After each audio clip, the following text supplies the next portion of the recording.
Morning students, class 7 exercise 7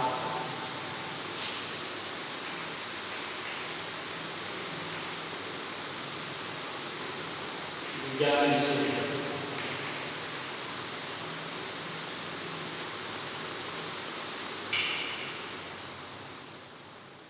exercise 7 में विज्ञान विषय का अध्ययन कर रहे थे और विज्ञान विषय में अपना एक्सरसाइज 7 में टॉपिक चल रहा था पवन, तूफान एवं चक्रवात। 7 पवन, तूफान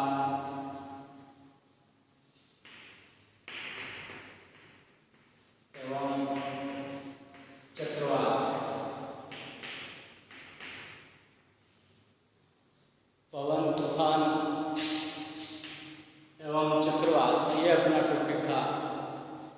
इस टॉपिक में हमने पवन के बारे में पढ़ लिया था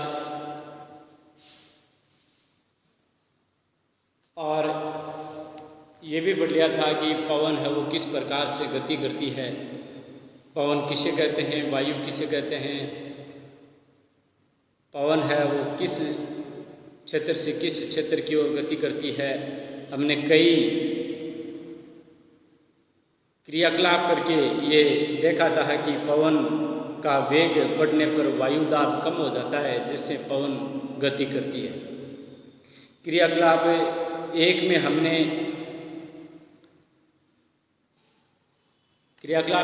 हमने पढ़ा था कि एक टिन का डब्बा लेते हैं और उस टिन के डब्बे के अंदर आधा पानी से उसको भर लेते हैं, फिर उस डब्बे को थोड़ा गर्म करते हैं। गर्म करने के बाद उसको ठंडा करते हैं, उसके ऊपर ठंडा पानी डालते हैं, जिससे वो डब्बा पिचक जाता है, क्योंकि बाहर की वायु का दाब अधिक होता है और अंदर की वायु का दाब कम होता है, जिससे डब्बा वो पिचक जाता है। इसी प्रकार से क्रियाकलाप 8.2 भी किया था। 8.2 के क्रियाकलाप में हमने देखा था कि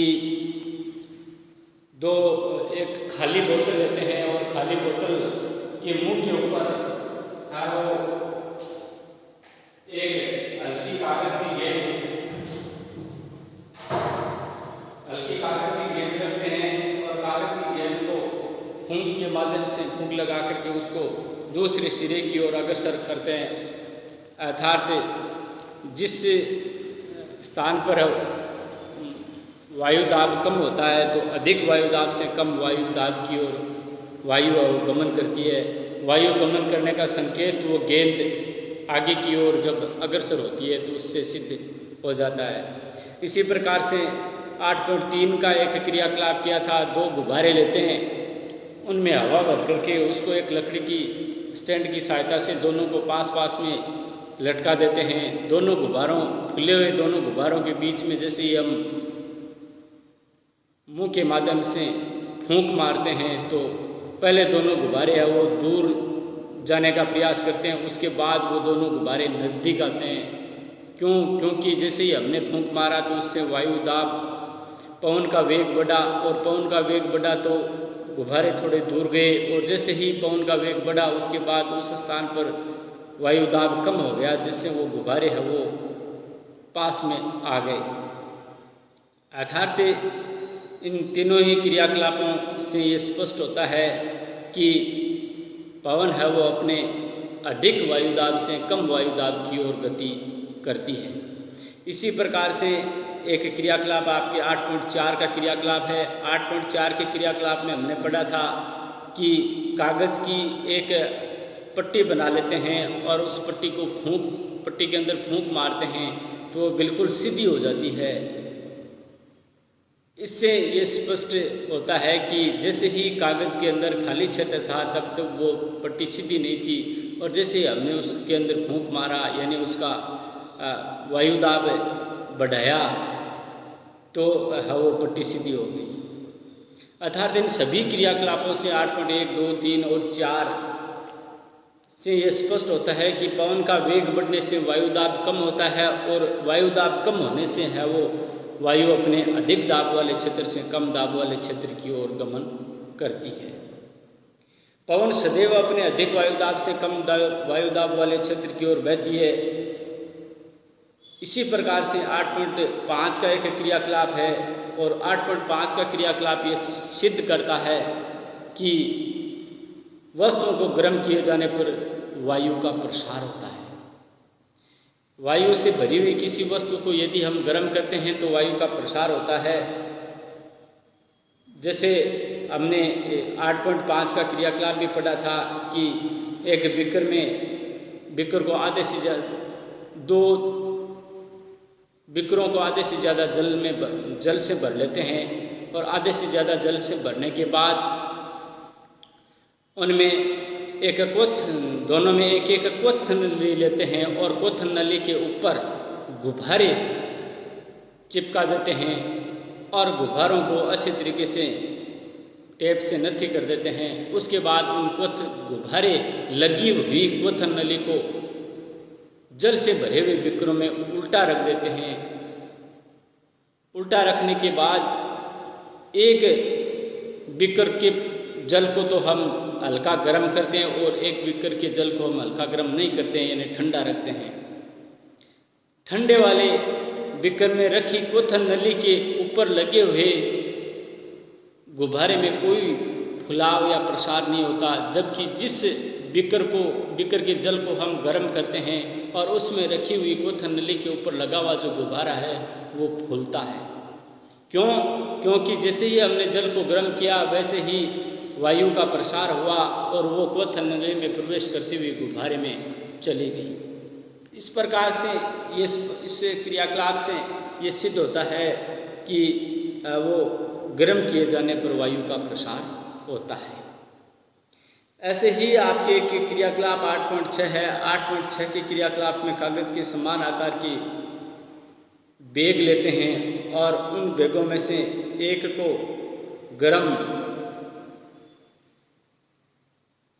गर्म करते हैं और दूसरे को वो ठंडा रखते हैं, तो वायु है वो ठंडे की अपेक्षा गर्म वायु है वो हल्की होती है। यानी जिस बेग को हम गर्म करते हैं वो बेग लटकी हुई तुला के संतुलन में ऊपर की ओर चला जाता है, जबकि ठंडे क्षेत्र वाली ठंडा जो बेग है वो नीचे की ओर लटकता है। यानी गर्म करने पर वायु का प्रसार हुआ और उस तुला के अंतर्गत है वो संतुलन बिगड़ जाता है। अर्थात गर्म वायु ठंडी की अपेक्षा हल्की होती है, जो ऊपर गर्म वायु दबाव लगाती है, यानी ऊपर की ओर बहती है, जिससे वो कागज़ का बेग है वो ऊपर की ओर चला जाता है और तुला का संतुलन बिगड़ जाता है।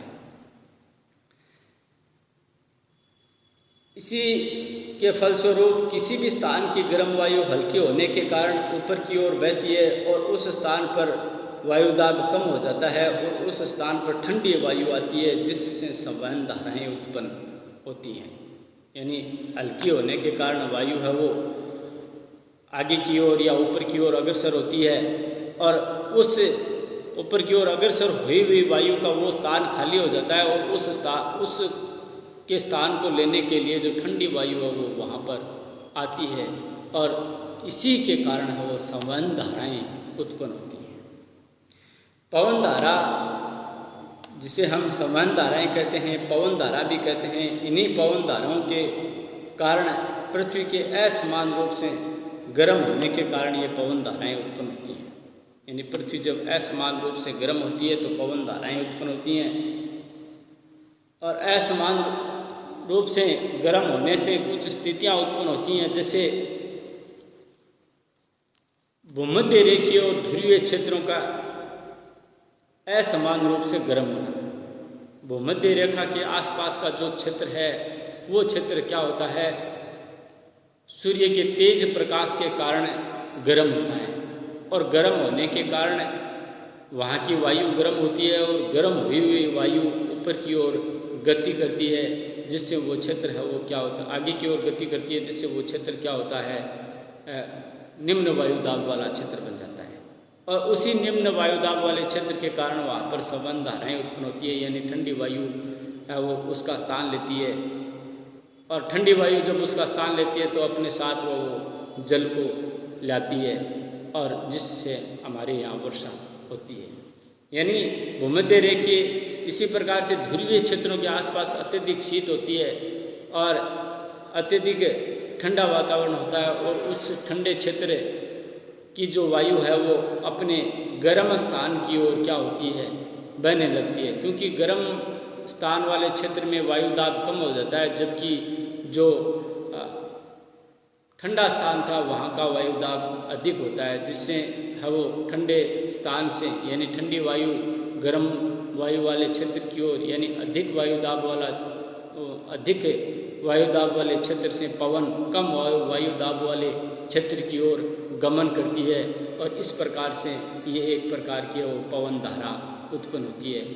यानी इसी संवहन धारा के कारण ये स्थिति पैदा होती है। ऐसे ही जल थल और जल का असमान रूप से गर्म होना, यानी जो थलीय क्षेत्र है वो सूर्य की अत्यधिक गर्मी के कारण,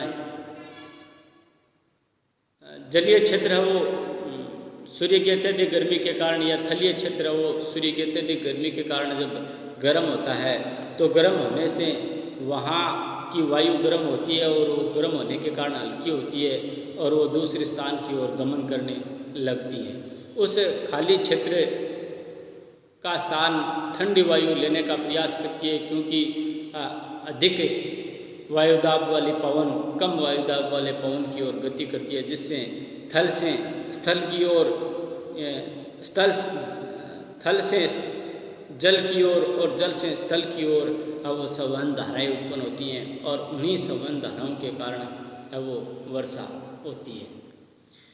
यानी वर्षा है वो एक गर्म मानसूनी हवाएं हैं और ये गर्म मानसूनी हवाएं क्या करती हैं, अपने साथ जलवाष्प लेकर के आती हैं और जिससे वर्षा होती है।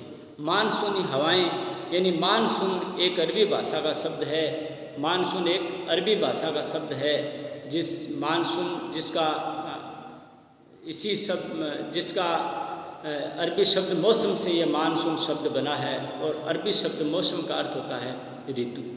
ऋतु परिवर्तन के कारण ये है वो मानसूनी हवाएं है वो उत्पन्न होती हैं। तो इस प्रकार है वो मतलब ऋतु परिवर्तन के साथ वर्षा का होना, थल और जल में असमान रूप से गर्म होना, भूमध्य रेखीय और ध्रुवीय क्षेत्रों का असमान रूप से गर्म होना, ये सब वो पवन धाराएं उत्पन्न होने की स्थितियां हैं।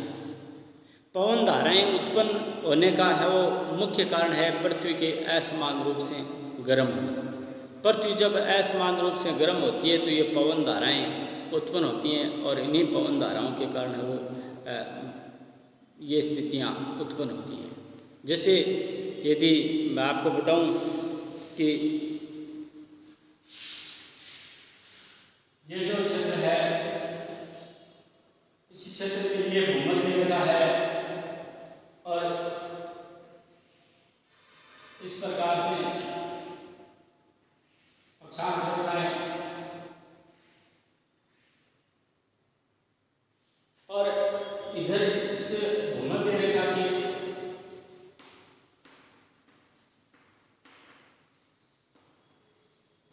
भूमध्य रेखा के आसपास का ये जो क्षेत्र है, ये क्षेत्र क्या होता है, असमान रूप से गर्म होता है। ये क्षेत्र क्या होता है, गर्म होता है और इस क्षेत्र के गर्म होने से यहाँ की जो वायु है वो इस ओर क्या करती है, गमन करती है। पवन अपने कम दाब वाले क्षेत्र से अधिक दाब वाले क्षेत्र से कम दाब वाले क्षेत्र की ओर गमन करती है। ऐसे गमन